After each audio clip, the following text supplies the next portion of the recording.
the one, the only, Ben Sion.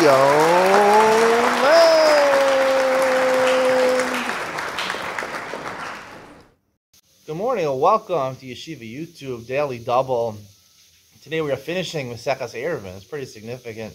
Eiruvin is not an easy Masechta. We learned it in Daf Yomi. I didn't learn it with you. I didn't put Shiurim out on video. I did learn it.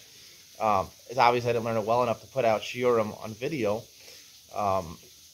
And here we're going to be finishing Maseches Eiruvin Mishnayos, which is pretty good. It's probably better to learn Mishnayos before you learn the Gemara. So clap your hands if you've been with me. It's a big accomplishment. Maseches Eiruvin Mishnayos is pretty significant. Let's do the last two Mishnayos. Mishnah Yud Dalet, Perek Yud. Kohen shalaka be'etzbo. Kohen got a bruise on his hand. Korech aleh gemi. He can take some sort of bandage, band-aid. That's probably what it means. Put a band-aid on your wound. But mikdash, in the mikdash, avalov Medina, not in the Dina. The reason is a bandage is a type of healing, right? My daughter comes to me, she gets a little scrape on her hand, band-aid, band-aid. She hits her finger on the door, band-aid, band-aid. All my kids, they want band-aids. They love putting band-aids on. But a band-aid is a form of refuah, and the Rabbanan goes there any type of refuah. You're not allowed to do it midrabanan on Shas because you might come to grind up medicine. So in the mikdash, ain't sure for mikdash, you're allowed to do it. In the Dina, not. I'm going to talk in Iyam Mitzion. What is this concept of angels of mikdash? It's only angels of mikdash when it's needed for the avoda, or even not for the avoda. We'll talk about that. Basically, there are two different answers in the Gemara. Why is there no chatzitza over here? Right? He's putting a band-aid on. He's doing the avoda. It should be a chatzitza. Other than yesterday about a chatzitza, if there's something on his hand, he has a wart in his hand. It's a chatzitza. In Medina, you can't do it because there's no heter. Shus, angels of mikdash. Medina, yes. In Mahotzi Dam. However, if there's blood coming out, and by putting the bandage on, it's going to make more blood come out. Akan v'kan also. That's a malacha d'oraisa of chobel, even in the base of mikdash aser. Boskin melech al gab b'kevesh b'shvil shelo yachliku. You can take a big clump of salt and break it on the kevesh, on the ramp going up to the mizbeach adama outside, mizbeach hanachoshet. B'shvil shelo yachliku. By putting salt over there, so you put salt to smelt the snow. You also put salt to help you not slip on there. So even though it's midrabanan, it's aser, because you're masaking, you're cutting the big ball of salt into smaller pieces. It's mutter because it's in the mikdash and sarach avoda. These are two different types of wells they actually had in the Azara.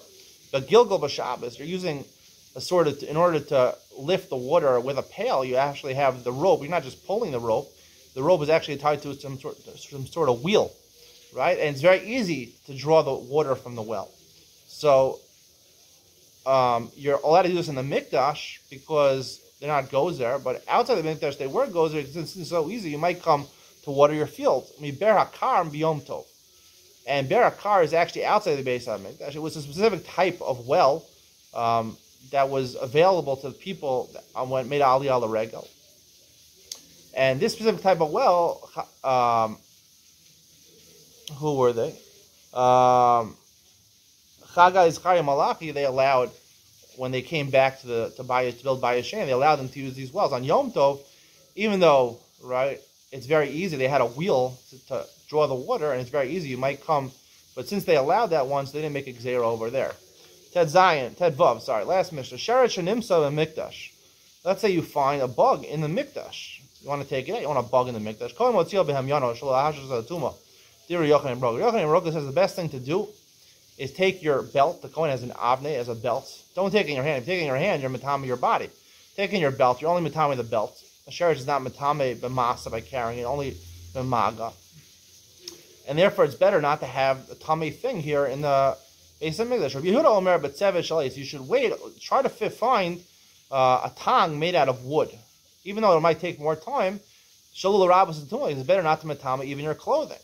And kli shalit is not matame because it's a pshute kliyates are not matame. Kliyates that don't have a receptacle are not matame. Mehechan motzian. So where was the Mishnah talking about that it's significant, it warrants that we should take it out? Mina heichal mina ulam. When bein ha'ulam mizbeach. There is Shemanah. Shemanah says it's only from the actual kodesh or the ulam. They build an antechamber before the heichal. Or between the heicha, the ulam, and the mizbeach. Rabbi Akiva Omer becomes shechayiv al zidano kares ve'ashkolas achatas misham motzian also.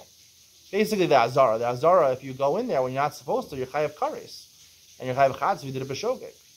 Ushar kol makom is kofin alav pasachta. Outside the Azara, if you see a bug, you just turn over a dish so you won't see it. Rosh Hashanah Omer, makom she'tiru l'cha chachamim,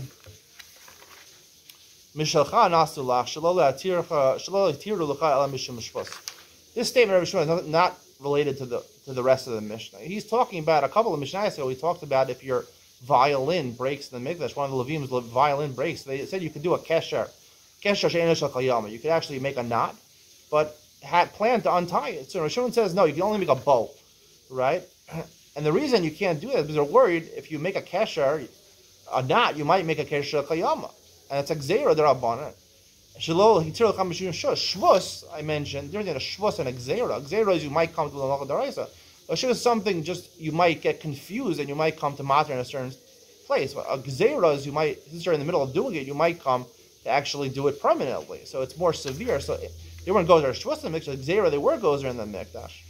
And when he says mishalcha nasdu lach, that's talking about elsewhere in the Masechta where he says that even 15 amos outside the tchum, you can go back in the tchum, because when they made the tchumin, they weren't precise, and they actually put the tchum sooner than it should have been. So you really they made that mistake by 15 up to 15 amos. You can go back in because they weren't precise in making the tchumin. So he argued elsewhere. That's why he's makel over there, but over here, when it comes to tying the violin, he's machmir. That's the conclusion of today's share. The conclusion of Mazel Eiruvin. Mazel tov. We did it.